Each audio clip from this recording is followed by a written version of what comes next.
gyina ne naso no saa na bekoso gyina ne naso de aduru so no e bedwam so kase ado pe beda se so asori ahomachen na wo hwa Adom TV nsem ne do so pa de obetie no eso kasue ne se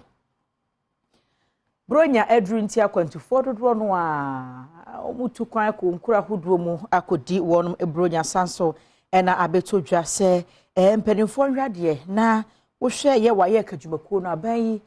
de ne kakakra ya ma adwuma no ne den ne ye na ye den ti be yanko nhwe na wonyamu ensachare sanso na bana mrahye bedwani de adeswede ato aban ne se ye kwa abato afini mu no abato komisa sika ye se fata so de ye adwuma no wo se wode ema no efutu nso akọ amagana fo nyina se obi anka ne humom se be yakata hye ne proye no obetumi etu ase Ghana man panyin na etu safi wei ene nseba hodo bi nam de so mo se bedwam so kase DSTV channel 280 Go TV channel 119 Facebook no Adom TV extra wo hia me a frame anoche wa ba ajwa se wa fe nsem ni hwemo no me de to so ama akwantufo dodo no a na wo mu kopie mu new plant station ne nyina no yese bronya ye di animu ye ne yese ne fie ko nyina na se bronya na mu na yese ni ntudi pa dodo no ahu ne se braso se oni abusua kweka bomu nti wo mu atukwan akonkrofo amaso nkanka aba enkramante mu hase no wo hwese de ni pa ko board ompem new plant station a wo mu nyina pe ahyen ahodo no de akọ wo mu nkroma kodi bronya no a ya ama ne bofo ni bi atwetwenko na bronya ne kura no wo mu edi ni sen Ponkoko hona jame kodi bronya busuafo ni nyina wo ho ntino hona nyame Adom afia so no ye kodi bronya enti afi we bronya no mu bedi ni sen sika ni ho ese ebi mu ayeshi ni ye bokrum kwa yantimi anto hwe atare krompo yantimi anto tafi we Christmas ni die aye bibi ho mu ayedi ankasa dinu onkoko bronya hombo abe ne moya mudi hia bronya oh se de atuye de se ne yahunu saa ne be fa no ne de akọ any chief driver a ono ene wo nkoko lorry station ebedi nkomo kwekudua Adom trotro so ni ebisa se efri ne de ko 24th enche bia omanfo betu kwan pa nhihye be ne yegu ode ama omanfo mtu kwan yo medamasi se mosusuma ba awie ya obebisa de ekoso ajise won de eni hihye bebre na agu kwam a yegusu kasa kire drafo no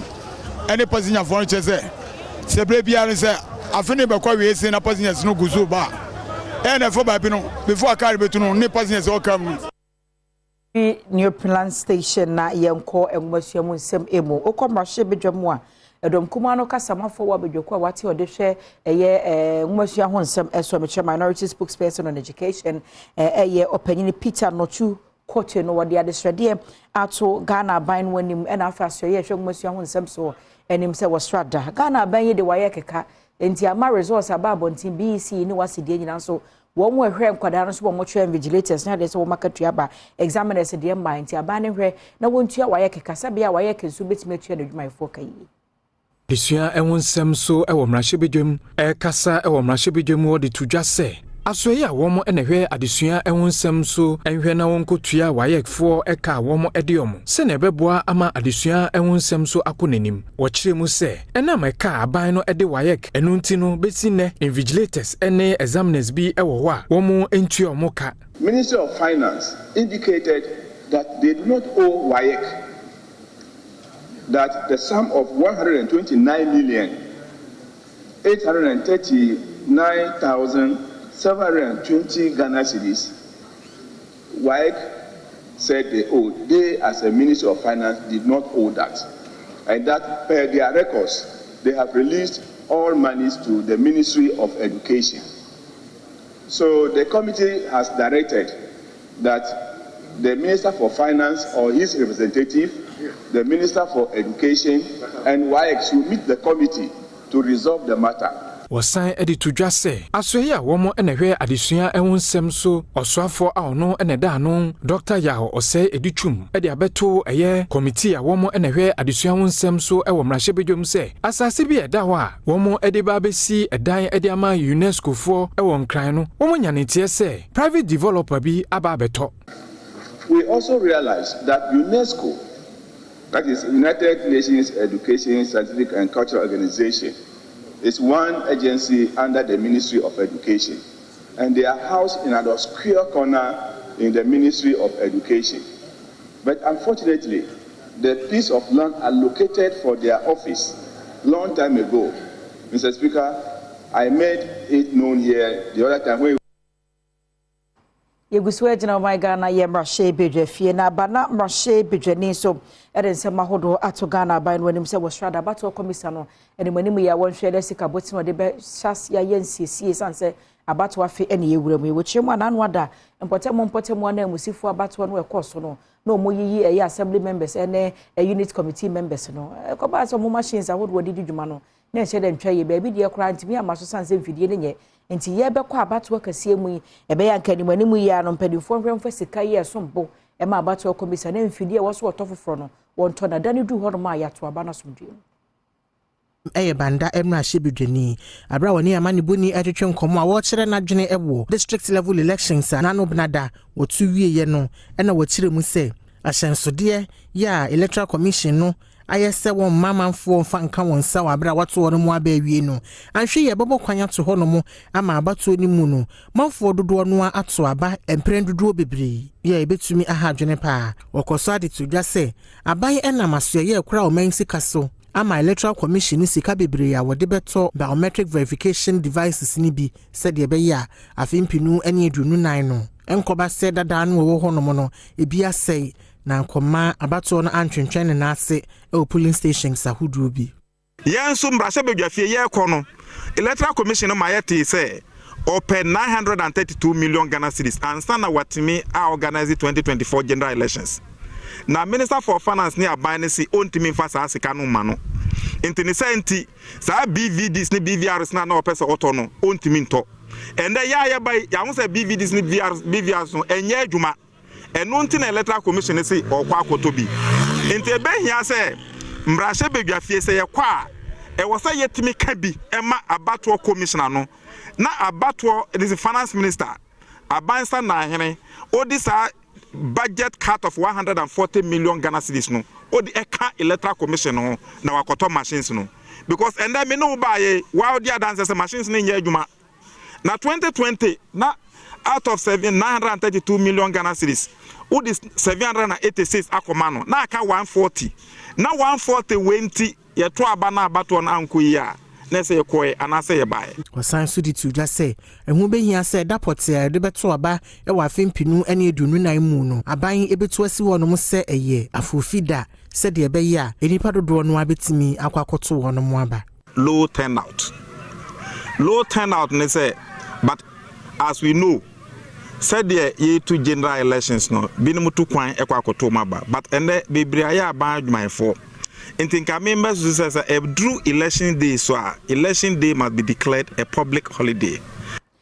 Yemfi hono mane yanko Ghana bampanyi His Excellency Nana Adom kwa Ekufuado na kachi wadi hadi swedi muadei ato Ghana fo nyina de museketa ahyehyɛ ne proye dwurim de kankan no eyo man ni nyina asade ase kekan ho bom ne etu ase wɔso obi wadwuma wo mo afa no wɔso wonye no du so wo kwakɔbɔsere ne so wonye a energy so wo na damudie bi ansa awaye obi nso gi adamudie hwɛ mabɔnefo sɛm kɔso no wayi nani sɛ de wo hu sɛ ɛkɔso no na ɛno na wo hyɛ sɛ nyina ebetumi etu ase a yesi nyina ye kan ho bom ne nyina ye muna ekire saa su ni ban ansa na ase etu wo mai mu Omampeni Ekufuado Airpower Evaluation of Ghana's Maiden Anti-Corruption Action Plan Naka ejumedie ano wodi tudwa se ekoya nipa bi mu efa so eje bribe ansan wo mo aye bibi e de ama obi no eyade a emwa emampuntu enkoso ewo man mu a It is important for the rule of law that the public institutions responsible for the detection, prosecution and the punishment of corruption, i.e. of crime, be accorded respect until their own conduct is impeached. If that respect is not prima facie accorded, the foundations of orderly government can be easily subverted to the loss and pain of each one of us. That is why so far, every single alleged act of corruption leveled against any of my appointees has been investigated by independent bodies such as SRAG,